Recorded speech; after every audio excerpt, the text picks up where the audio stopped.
বিশ্বনন্দিত মুফাসসিরে কোন আল্লামা সাইদির ফাঁসির রায় যেই কালামানিক দিয়েছে সে ধরার সাথে সাথে কাপড় নষ্ট হয়ে গেছে, ঠিক কি না বলেন?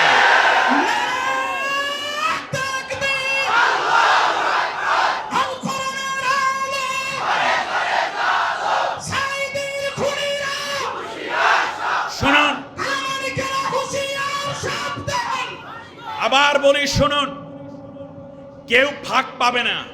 ইন্না বাতশা রাব্বিকা লাশাদীদ, আল্লাহর ধরা বড় কঠিন। কেউ পালাইয়া লাভ নাই।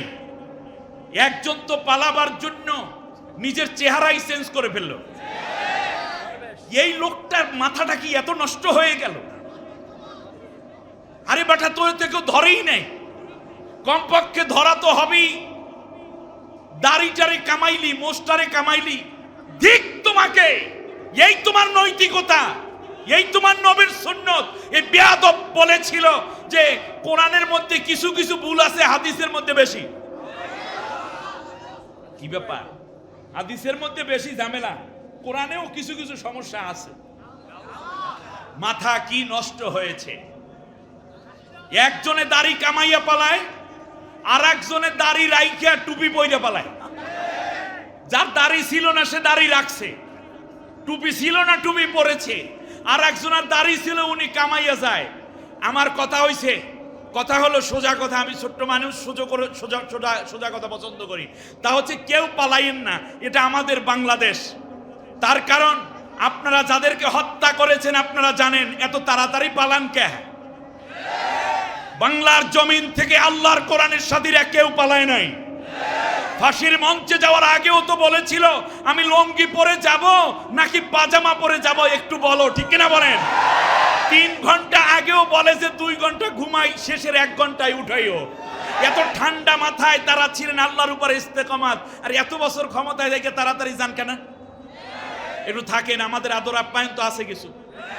অতএব আমি বলবো যেটা, তা হচ্ছে হতাশ হওয়ার কিছু নাই। বিরোধী দলেরও হতাশ হওয়ার কিছু নাই। মানে এখন যারা আগে বিরোধী দলে ছিলেন আপনাদেরও হতাশ হওয়ার কিছু নাই। আর যারা পরাজিত শক্তি হইছেন আপনাদেরও হতাশ হওয়ার কিছু নাই। আমরা উগ্র না, তবে আইন যদি আপনাদেরকে ধরে তাহলে আমরা আইনকে স্যালিউট করব।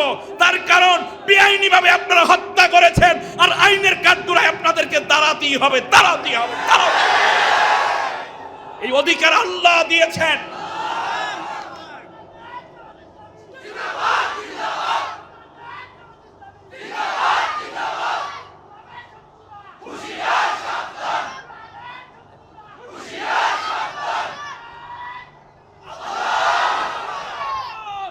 শুনুন, আল্লাহ রাব্বুল আলামিন বলেন, শুনুন, লা ইউহিব্বুল্লাহুল জাহরা বিসসুই ইল্লা মান যুলিমা।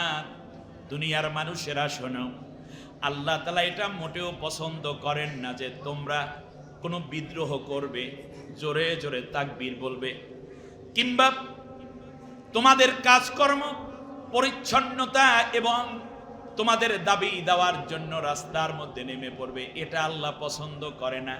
তবে যারা মাজলুম হয়েছ, ন্যায় বিচার পাও নাই, আয়না ঘরের মধ্যে বছরের পর বছর জীবনটা থেকে জীবনী শক্তি কেড়ে নিয়েছে, সন্তানগুলো বছরের পর বছর তার বাবার আদর থেকে বঞ্চিত হয়েছে, স্ত্রী তার প্রিয় স্বামীর সহচর্য থেকে বঞ্চিত হয়েছে, মা তার কলিজার টুকরা সন্তানের আম্মু ডাক থেকে বঞ্চিত হয়েছে, বন্ধু ভাই ব্রাদার যাদের সঙ্গ পাওয়া থেকে বিরত হয়েছিল, মাহরুম হয়েছিল, তারা বিচার পাবে, তারা বিদ্রোহ করবে, তারা দাবি করবে, আওয়াজ তুলবে, ন্যায় বিচারের জন্য তারা আওয়াজ তুলবে, দাবি করবে। এটা আমি আল্লাহ তাআলা পছন্দ করি।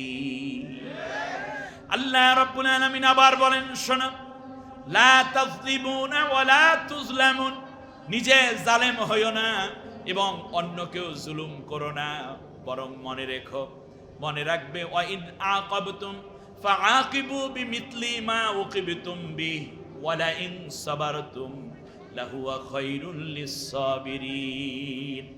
আমি আল্লাহ তাআলা তোমাদেরকে অনুমতি দিলাম, তোমাদের যেই কয়টা নির্দোষ ভাইকে হত্যা করা হয়েছে, এই হত্যার পেছনে যারা ইন্ধন জুগিয়েছে, প্রত্যেকের হত্যার দাবি তোমরা করতে পারো, এই অধিকার আমি তোমাদেরকে দিলাম। সুবহানাল্লাহ।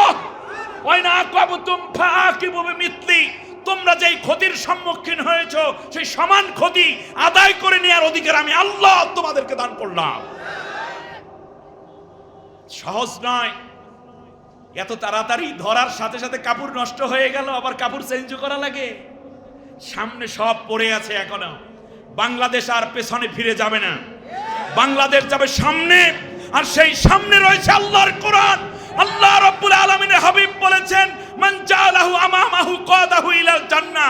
কোরআনকে সামনে রেখে যারা কোরআনের পেছনে দৌড়াবে তাদের গতি এবং তাদের দৌড় থামবে আমার জান্নাতে গিয়ে, আমি আল্লাহর জান্নাতে গিয়ে। সুবহানাল্লাহ।